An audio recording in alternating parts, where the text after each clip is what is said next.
Hey everybody, it is your girl Kiki, the infamous, immortal Kiki. Today I got the glasses on, no makeup because I did get my AC fixed. So y'all knew from my other videos I was out here I was sweating it to the oldies. I was sweating in front of the curtain again.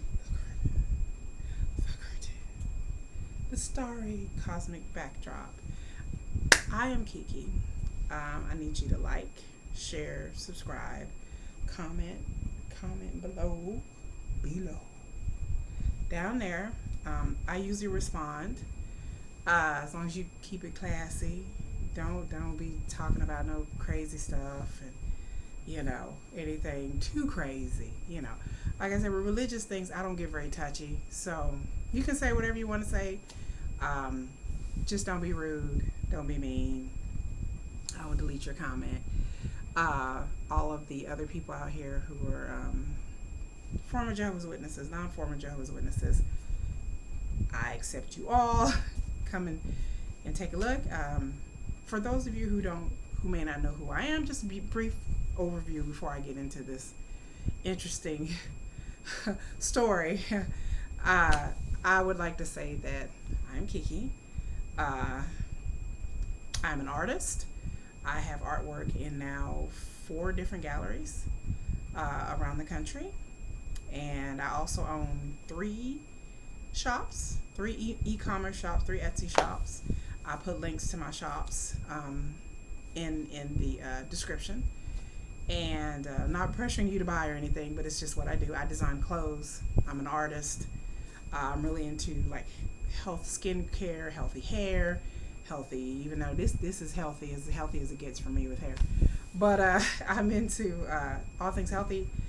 I have been featured in Wall Street Journal. I've been featured on the Wall Street Journal in their newspaper, and then also on their podcast.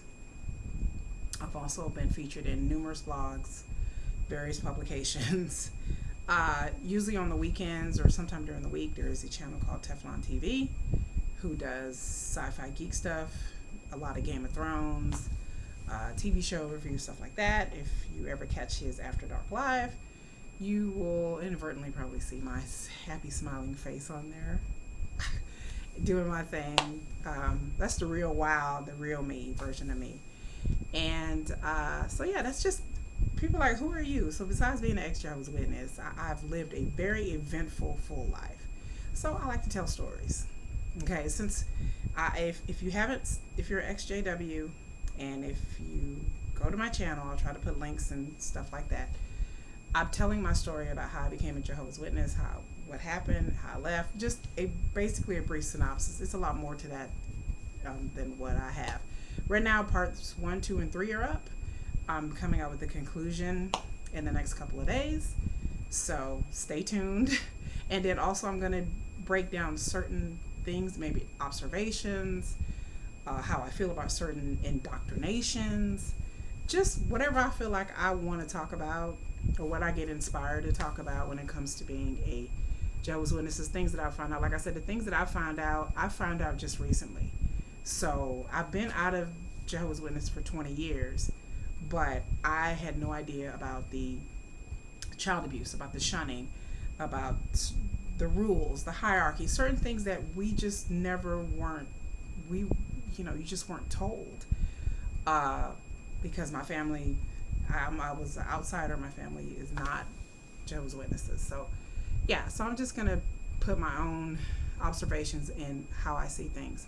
I may not had a very eventful time as a witness, but I've experienced things and seen things, and I've had other people who at the time have told me about other things. So guess what time it is, folks? It's Kiki Tales time. Now, if you see my other Kiki Tales, it's the time I went to a swingers club. You can look that up. And it's gotten lots, like 1,000 and something views, because apparently, I don't know, people like that kind of thing. But we're going to tell my tale. And I'll try to go through it and not get too long-winded. I'm going to set the setting. I won't tell you people's names. Sometimes I don't remember the people's names. Sometimes I just don't want to say the people's names. Sometimes I won't tell you the area either because I'm afraid people are going to pinpoint it down. But I am in Texas. I am in the Dallas Fort Worth area. Let's put it. That's all I can say about this. So this is a story about a circuit overseer. For those who are non-witnesses, you're probably thinking, what is a circuit overseer? Well, the Jehovah's Witnesses religion is basically, the hierarchy is like a corporation. You have a governing body on top, which is like men, like 6 men, who pretty much run everything. Their headquarters in New York. And for people out there who know more about the organization and the hierarchy, or things have changed, I know since I've been learning more and more about the hierarchy, please correct me. Please put it in the comments. I won't get offended because I didn't really look this up ahead of time. But yeah, governing body, they pretty much rule over everything in New York. And so they apparently claim that they have had spirit from God directing them, and that the Jehovah's Witnesses is God's chosen organization. God's chosen only way to God is through Jehovah's Witnesses. So that gives you that. So we have, like I talked about, kingdom halls. We don't have Jehovah's, I shouldn't say we, I'm not a part of it, but Jehovah's Witnesses don't have churches, they have kingdom halls. The kingdom halls have members, but what they call, they call them a congregation. What else? And then there's no pastor or priest or anything like that. Each kingdom hall has a body of elders who are supposed to spiritually guide the congregation. I know in the elders, in the kingdom halls, they have presiding overseer, which is a presiding overseer was the person who oversaw the congregations. Now I don't know if they have that position anymore. Like I said, things have changed. But they had a presiding overseer, which is in the body. Elders and everything are always male. Women can't be elders. They can't be presiding overseers. Women can't be on the governing body. None of that. That's a whole nother time for another video. Then there's certain things called a circuit overseer. A CO, or circuit overseer, was a man. Most of the time, the circuit overseers that I knew where I'm from, they were married and they were older. Most of the elders are older, just depending on the congregation and area that you're in. Most of these presiding overseers were older married men. Our circuit overseer was like in his 70s. He had been a Jehovah's Witness for a long time. You work your way up. You work your way up through the hierarchy to become a presiding overseer and a circuit overseer. Circuit overseers, they're kind of like district managers, I guess. And they travel around to the different congregations, just like, hey, what's going on? Is there any issues we need to talk about? They help train the elders. They, whenever they come into town, it's a really big deal, because everybody wants to go out and knock on doors. They call it preaching the good news. They want to, you want to hang out. Circuit overseers get treated like, like a royalty, a bishop or something coming, I guess, for other religions. I'm not quite sure how other religions go, but yeah, they and they're usually there for maybe a week or two. I really don't remember how long our circuit overseer is there. And then sometimes they stay with the host family, like, because they travel around. I know some areas where the circuit overseer will stay with a family. In the congregation that I was in the Kingdom Hall, which is a Jehovah's Witness church, they actually had an apartment above the Kingdom Hall. A small apartment, modest, like a kitchen, a bedroom, a living area, and a bathroom. Our circuit overseer, like I said, he was a man like in his late 60s, early 70s. He was married. All of his kids were grown, and they were all witnesses. And I think originally he was from somewhere else. But I remember just him being a very pleasant, nice brother. Like, he was a very nice man. He was a very, very soft-spoken man, very religious, and apparently he was a good circuit overseer. I've never known any of the elders to say anything bad about him or have any issues with him. So, of course, if the circuit overseer is staying in an apartment above the Kingdom Hall, in my experience, there would be different sisters that would volunteer to either bring them food or clean their apartment. So, your girl, yours truly, this is. If you listen to my other videos, I had actually left being the witness as a teens and came back in my early 20s. So this is a time when I was back in my early 20s. So me and another fellow Jehovah's Witness. We call them sisters. We call the males brothers, female sisters, a fellow sister. She was a little bit younger than me, 19. And we volunteered on a Saturday, basically because I hated going out and preaching door to door. I couldn't stand it. So I would do anything to get out of preaching. I did not like, still don't like the way Jehovah's Witnesses proselytize, hypnotize, whatever, convert people over. Because being an introverted person, the preaching work was not good for me. It was not my thing. It was not something that I was like, ooh, I'm so excited. So they're like, okay, on Saturday I was like, I don't want to get up early anyway, because you got to get up early, and you have to have a meeting before you go out and knock door to door, all that stuff.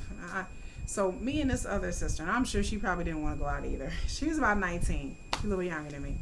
So we volunteered to clean up the circuit overseer and his wife's apartment. They've been there a couple of days. They older. It's they staying in this apartment.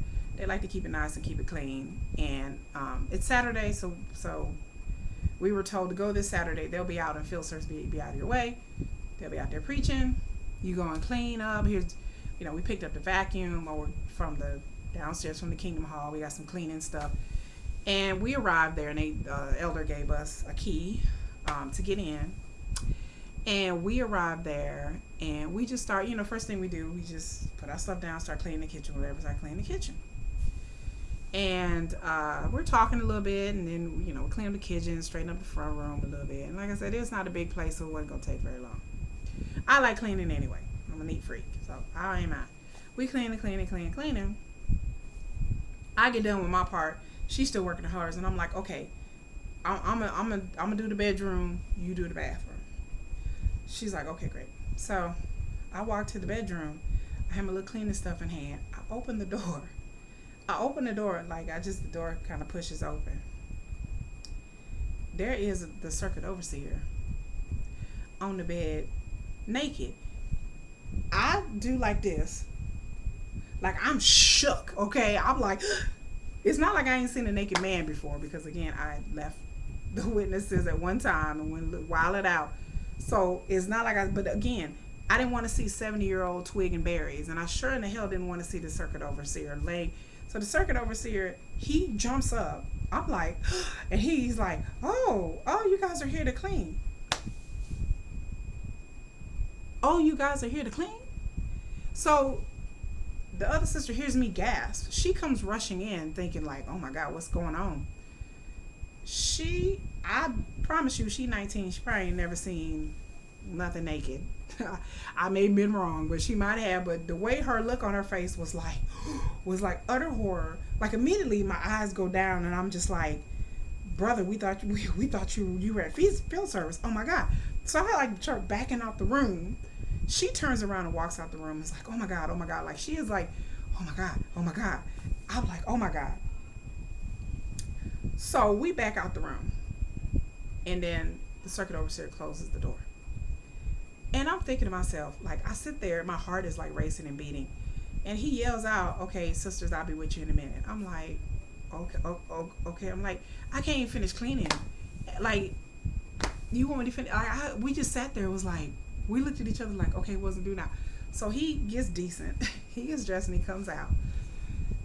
This man is like, well, I stayed home from field service because I wasn't feeling good. And I was like, well, we're out here cleaning. Did you not hear us? And he was like, oh, well, sisters, I'm hard of hearing and I didn't hear you. And I'm thinking, oh, okay, maybe so. But I'm like, okay, you weren't hard of hearing when you was at the meetings, but okay, whatever. And I'm sitting there like, I couldn't even look him in the eye. I'm just looking like this. I'm like, brother, we didn't hear you. I'm sorry. Like, and then the other sister, she's just sitting there like just shaking her head like this, like she like looking like this, shaking. She really was having a psychotic breakdown. I feel like I was like, oh my God. And so he proceeds to preach to us and pulls out his Bible and starts telling us the story about Noah and what was it? He tells us about Salem and like And then like Noah, what like his sons coveting their father's nakedness, and Lots, not Salem Lot, that's a movie, but Lot and Lot's daughters, and looking, and they was like, well, sisters, and then he starts telling us about how God, we're wonderfully made and stuff. I don't want a Bible study where I'm trying to scrub out the image of your shriveled up twig and berries in my brain, and here you are preaching to me about coveting thy brother's nakedness, and lots of daughters getting freaky with Lot, and Noah and his sons. I don't know what I got questions about that story. That was nasty. And I'm just sitting there like, okay, yes, brother, yes. You don't have to tell the elders about this. I'm thinking to myself, why would I even tell the elders about this? Is embarrassing. But I guess he was trying to cover all of his bases. Okay. I'm just like, please just get me out of here.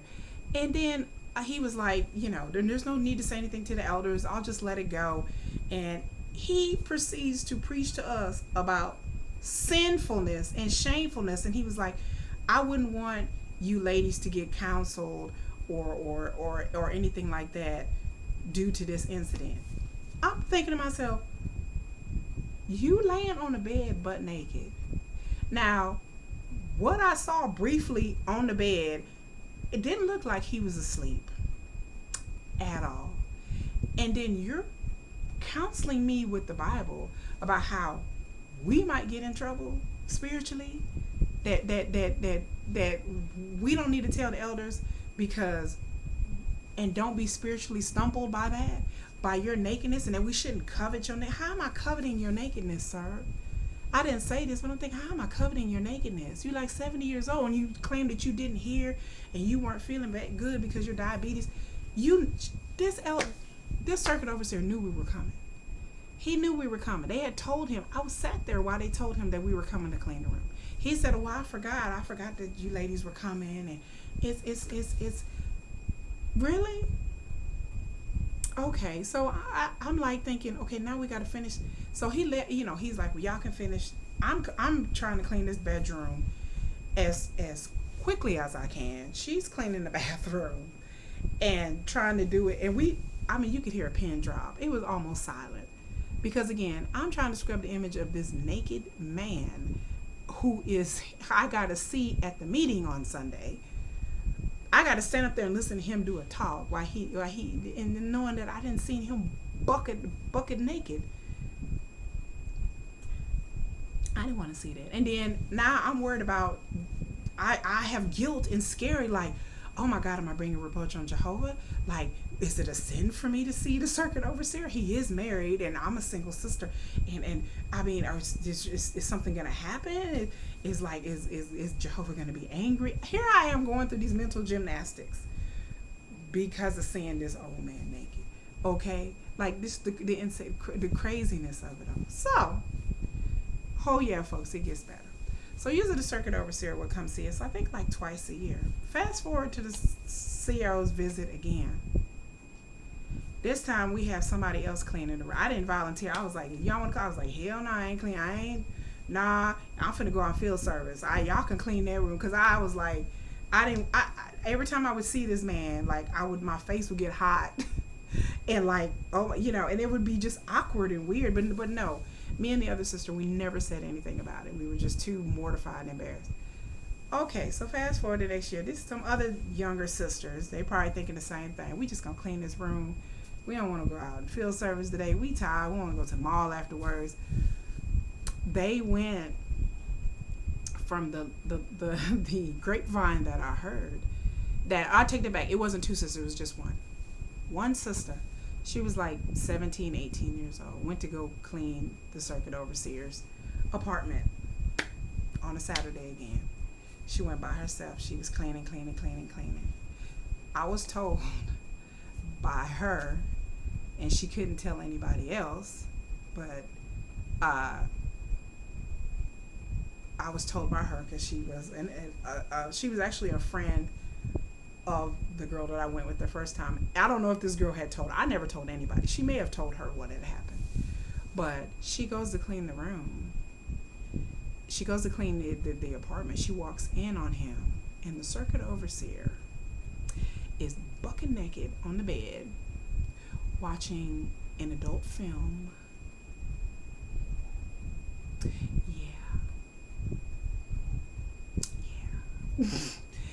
She runs out of there screaming. Like she's like 18 years old. She runs out of there screaming, not knowing what to think. He quickly throws a towel on and proceeds to counsel her as well as to what she did wrong and how not and how and the same talk he gave us, he gave her. She never said anything except to her friend. And then when she told her friend, I'm assuming her friend was like, oh my God. I went up to her many weeks later and was like, what happened to you? You can tell me. And she didn't want to tell me. I had to pull her teeth. I was like, girl, I'm not going to tell nobody. Just let me know what happened. And she told me that, yes, she walked in on him butt naked on the bed while he was watching a adult film. And he pretended again that he didn't hear her come in.